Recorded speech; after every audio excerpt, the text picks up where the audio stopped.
working very well. So if something and I can't hear very well, I also like to repeat. Yeah, good morning. How are you doing? Good morning. I'm fine. Thank you very much for inviting me. It's a nice weather in Georgia. Hope it's I'm warm actually in getting Moldova. ready to go to the gym, so to the outside gym to go a little bit of to do a little bit of running. Oh, that's cool. We have very mixed weather because sometimes it's very warm, like 50 degrees, and yesterday we had around less than 20. Today is somehow mixed again, so Yeah. Oh, not really summer. not the real summer that you are used Yeah. to. We've met a couple of years ago during Global Entrepreneurship Week. I think it was Milano. Or even before that, because we were discussing the project together. I know that you work a lot with the ecosystem, so I have invited you to talk a little bit about the ecosystem and talk a little bit about youth entrepreneurship that I know that you work closely. Tell me a little bit about the ecosystem in Georgia. How is it? How is it developing? And we have been through quite a lot of shifts lately. So, could you tell me a little bit about Georgian ecosystem? How Yes, diverse? sure. I think it's that you remember also that Global Week project we started in 12, and at that point it was really hard to find some partners and some um, interested counterparts who would be involved in developing entrepreneurial activities and things. But right now, it's a much more better situation. Things are developing. For example, there are several main companies which is important for developing entrepreneurship. I think that first important thing is entrepreneurial education, which must be started, I guess, from the primary school. Because you are more defined. You are considering to be entrepreneur from the school age, and you are thinking about it. You are preparing your mindset for this. And if you are not learning about this, or if you are not involved in activities, in entrepreneurial activities, even in your studentship period, and it means that in a university, they are teaching you all the time that you must be employed. So you are not considering this option, which means that we must start these entrepreneurial activities and education, even not from the bachelor or master or university period, but from the primary schools. Related to this, in Georgia, for example, there is a government program, and as I know now, it's a pilot program, not in all all schools, but in several public schools. There are launched some entrepreneurial education program, and so. Also, Junior Achievement is active. They are doing some entrepreneurial education programs for the school pupils mostly and youngsters like up to 18 or something like this. And we are more active. Sorry, you wanted to add something? I wanted to ask you something. I find these educational programs very valuable. At the same time, I do understand that whenever you are confronting a culture, then it's harder to convince, to talk people into doing something when there is no or there is little cultural support. Basically, the, I don't know about Georgia, so I'm not going to talk as if I know, but I'm doing all of studies, not or just disappointing reasons.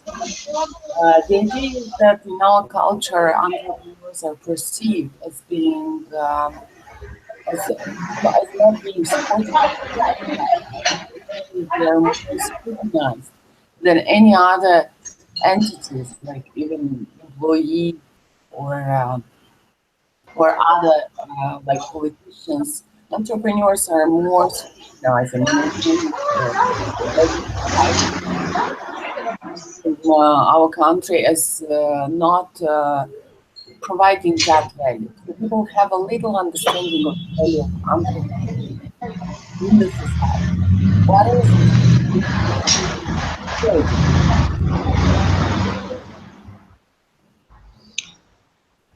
Uh, so, You know, you want to become an astronaut. Thinking about astronauts as being the heroes. And that's the idea I'm doing. That's the declaration that you cannot convince a child to become whatever or think of an opportunity to become an entrepreneur when entrepreneurs are not perceived as value, as perceived as common but not valuable. yes, it's a hard topic, but generally, I think that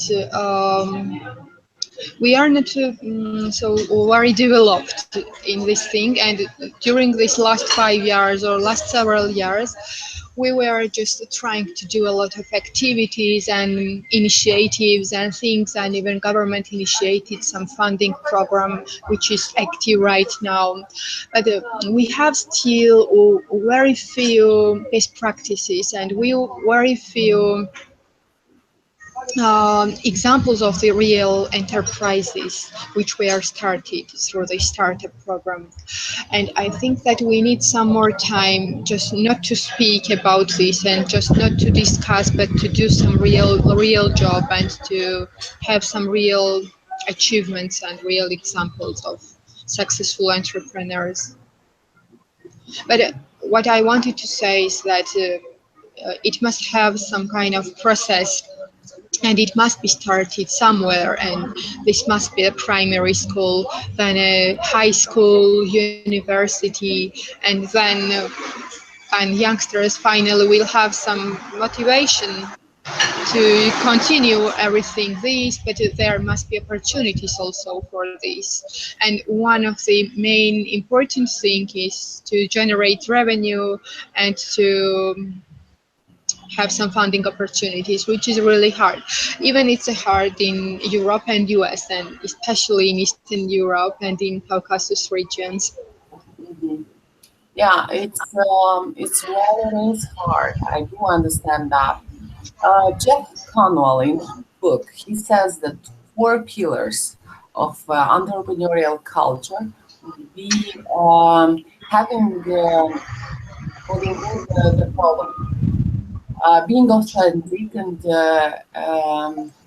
having the society, the business society, and the overall society sincere and enthusiastic about developing entrepreneurial mindset and actions, being people, so people can learn from other entrepreneurs and from other community facilitators, and being committed to business, creating a more professional business society, and continuously inputting your effort.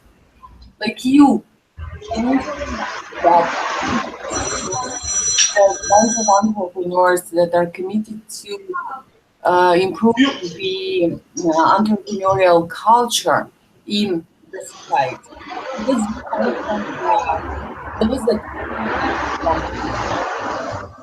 right? Those that build the process as an and as a community builder, as well as an ecosystem facilitator. Uh, Do you see many entrepreneurs committed to support and grow entrepreneurship in Georgia? You know what? This process was more active around 1 year ago or several years ago. But you know what's the thing that trend is that what I see, people who were involved do Me Too, but several others who were involved in developing entrepreneurial ecosystem. After some period of time, we get motivated to become entrepreneurs ourselves also. And now I'm trying to be on the both side, on the ecosystem developer side, and also I'm trying to develop already 1 year. It's really hard for me, but I'm still trying to develop my own startup. But I really don't know how it will work because it's a so hard process, and it's another topic of conversation which we can do maybe later. But there are some other examples that people who were very active in building entrepreneurial ecosystem, they left this place and they became entrepreneurs, or they left this place and they became just the employees. So right now, to say true, this process is not really very much active, but there are still, to say true, the government is most active right now because funds for this and they are doing a lot of things. They have a very good startup funding program, and actually, I'm also going to apply for this. But they have also some another initiatives like mostly training programs for the entrepreneur to develop the entrepreneurial culture, some hackathons, networking activities. But to say true, several years ago there was, for example, much more like monthly events and competitions, local, international ones, and some award ceremonies and things like this. But right now, it's less activity in entrepreneurial development field and more activity in startup and from the part of the entrepreneurs themselves than the ecosystem leaders. Hmm. Okay. May I ask you, do you find as ecosystem leaders the entrepreneurs themselves or community builders like you are? And as you are both an entrepreneur and also a community builder. And you are both that it's quite complicated and complex to do both roles. But do you find like, do you have like a couple of entrepreneurs that always promote other entrepreneurs and support other entrepreneurs? Do you see as this entrepreneurial mindset activities their responsibility to promote because they understand that if they do not support entrepreneurship development, no one will.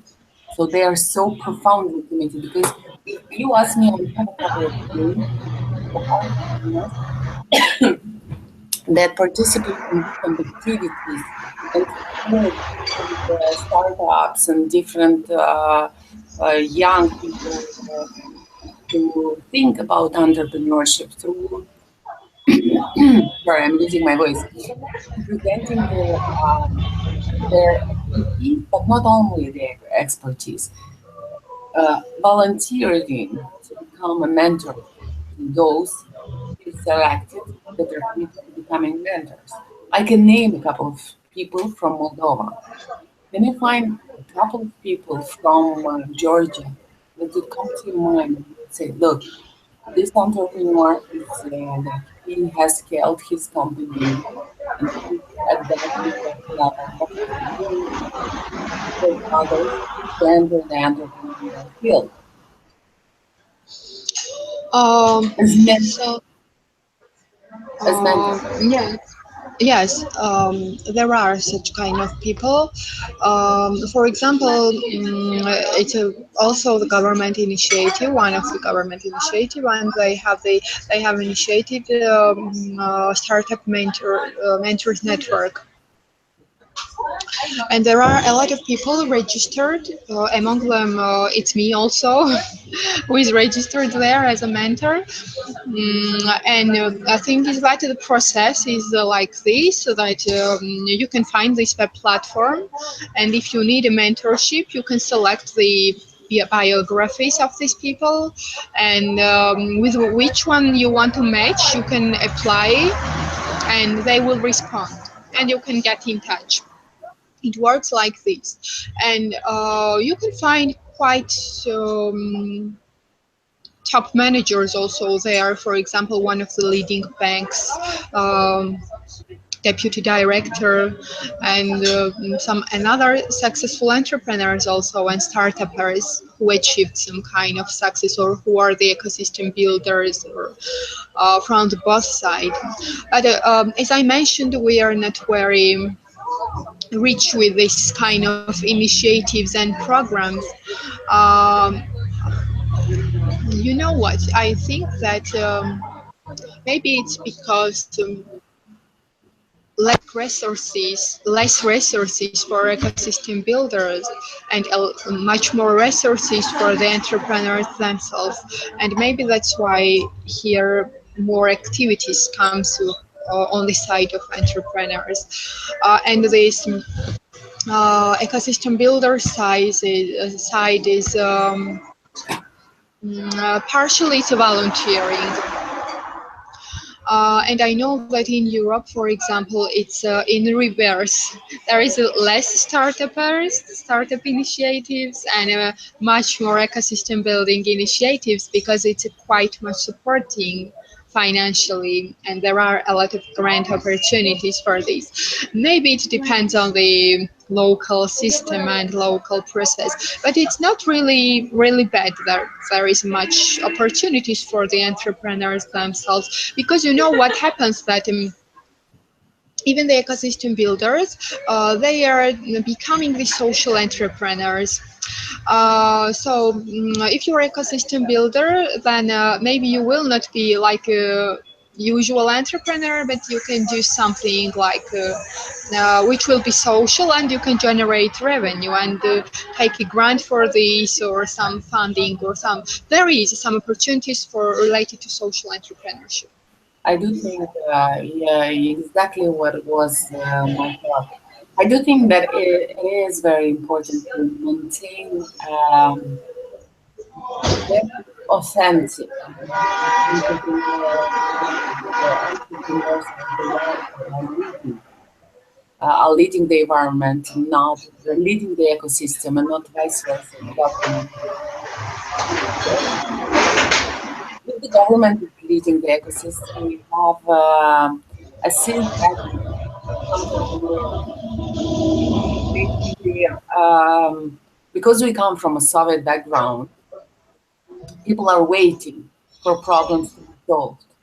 As you said, both of us can recognize that. Being a community builder, we just must create solutions for self-funding, because otherwise we will not be leading the project at the end. We will respond only to the grant opportunities. And if you are committed and enthusiastic about entrepreneurship, you have a vision about how it develop. And in my case, and I know we've talked a little bit about that before, uh, it's a big problem because people in my country are not prepared to provide to support this kind of initiatives. On the other hand, they're starting to self-educate themselves and to see the value of those things that we are doing, to see the value of entrepreneurial education for youth.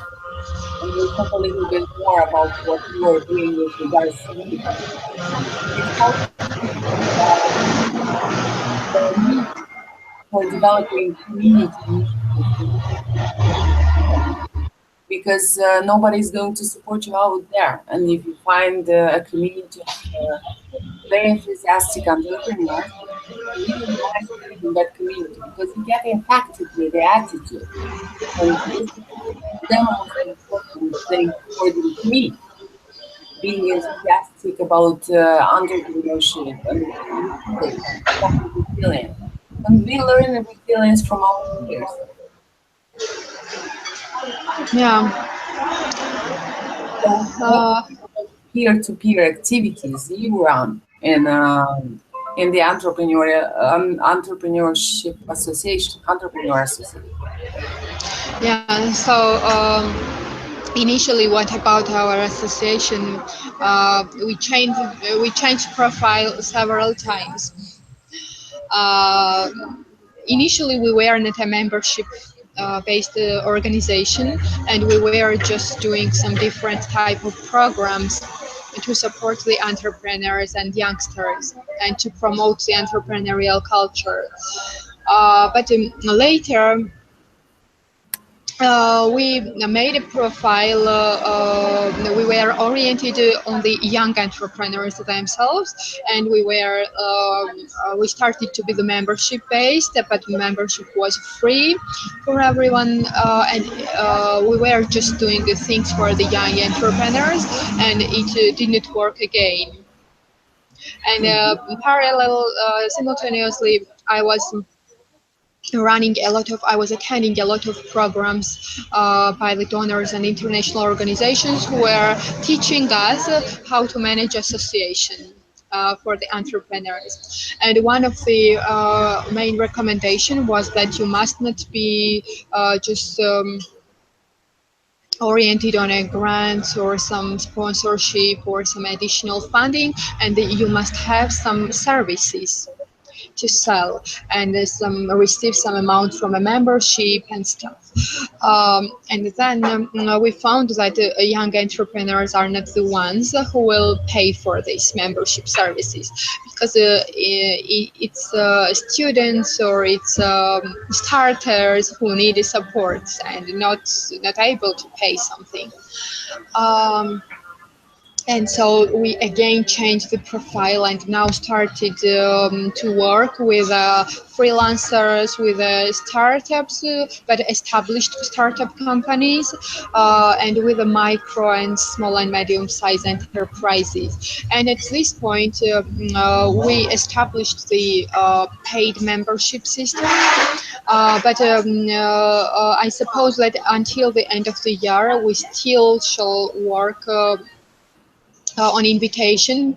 We are inviting some entrepreneurs to join us, and it's still for free. But from the start of the next year, on our webpage, you can already find the membership packages, and we made the services and paid membership system. But we are testing right now, so it's still free until the end of the year. And right now we have 32 members. Among them are the startup companies, micro and small size and medium sized companies, and some freelancers also. And we are now oriented to work for the established entrepreneurs. Among them, namely the young entrepreneurs, we have the special discount on the membership for them. But what I wanted to mention is that we changed some profile and some more things for the to support the established ones, but not the ones with the ideas, just ideas, or to promote just the culture, but more oriented on the active entrepreneur support. That's what we are doing right now, and actually, there is a much more interest side of the companies also to become partners and to provide some services with a discount or for free or some stuff. That's very interesting. Being part of an association and leading an association, I understand the services and how it is important. provide some kind of very special. And yeah, Tinatin, uh, so, how do you work with young right now or around Global Entrepreneurship Week? Uh, can you repeat again? Uh, so one of the aspects, very important aspects that you have in your company is that you ran and a long time for young people. What kind of activities have you run for young people? How we are communicating with the young people? Yes. Okay, we are running some different programs. Among them are some networking activities. For example, we started to run the international startup networking activity, Startup Huddle. You know also about it because it's one of the program of the Global Entrepreneurship Network. The idea of the concept is that startuppers who have some idea can share this with a group of people. Among them can be usual, ordinary ones, or the mentors, or investors, or another ones, and they receive from the people. We started it, and U.S. Embassy locally supported us for this to develop this program. So let's see how it can develop. And also we are using the youngsters' resources in our team. Uh, and they are actively involved in inside the association and generating actually very creative and nice ideas. So it's worth to work with the youngsters. Mm-hmm. At this point, what we are doing for the youngsters is networking activities, but we are also planning to do some competition, international competition, probably during the year. So that would be another opportunity also for people who are developing some ideas. And also we are doing in a partnership with one university student startup incubator, and they have opportunity to develop the ideas with the mentors and to develop then the prototypes from idea to a Implementation. real startup. That's really interesting. I wish you success, Tiko, and I hope to see and to visit your one time and thank you for that. Thank you very much, and thank you for inviting. And also wish you all the best with the developing of the GN Moldova. And soon we shall join also with the Global Entrepreneurship Network Georgia, which will be launched officially. So I hope that we can develop some interesting things together in partnership with Entrepreneurs Association and the Global Entrepreneurship Network Georgia as well. Thank you. Thank you and have a nice weekend because we are starting the weekend.